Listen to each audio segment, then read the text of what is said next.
Lionel মেসিদের বাংলাদেশে আনতে চায় কাজী সালাউদ্দিনের বাফুফে। লিওনেল মেসিরা বাংলাদেশে এসেছিল আজ থেকে প্রায় 1 যুগ আগে। 2011 সালে আর্জেন্টিনা নাইজেরিয়ার সেই ম্যাচ আয়োজন করেছিল 40 কোটি টাকা খরচ করে বাংলাদেশের সর্বোচ্চ নিয়ন্ত্রণ সংস্থা বাফুফে। আবারও মেসিকে আনার উদ্যোগ নিয়েছে বাফুফে।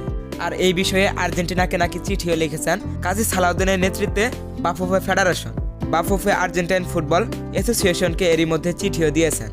5 জানুয়ারি আর্জেন্টিনা ফুটবল অ্যাসোসিয়েশনের সভাপতিকে পাঠানো চিঠিতে অভিনন্দনের বার্তার পাশাপাশি সালাউদ্দিন লিখেছে, বাংলাদেশে আর্জেন্টিনার বিশাল সমর্থক গোষ্ঠী আছে।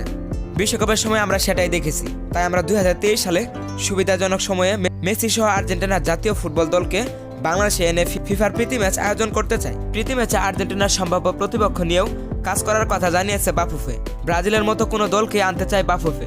চিঠিতে বলা হয়েছে, বাংলাদেশে আর্জেন্টিনা দলের নিরাপত্তার কোনো সমস্যা হবে না।